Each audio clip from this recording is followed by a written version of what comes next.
Tribunal aplica prisão preventiva arguidu nain rua, nebe hadau, karteira, husi, sidadaun nain rua, o de rezulta Nadine do carmo lakon vida.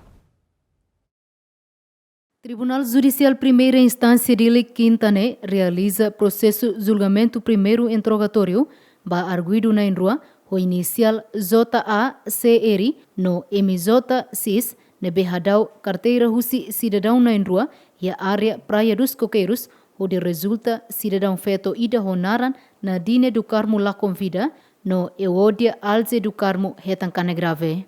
Ministério Público lori arguidu nain rua ba tribunal o crime furto agravado, roubo, no ofensas integridade física negligente nebe rezulta mate. E a processo primeiro interrogatório ne arguidu nain rua hili direito nonok, nune tribunal continua quedas ba alegação, nune alegação ne Ministério Público solicita ba tribunal ato aplica medida coação prisão preventiva ba arguidu nain rua, nune autoridade sira bele continua processo investigação. Enquanto defensor público, procurador Fernando de Carvalho nebe foi assistência ba arguidu nain rua, o tribunal atuteto circunstância nebe lau e a sociedade no gravidade crime nebe maquiha o de aplica medida nebe adequado ba arguidu nain rua.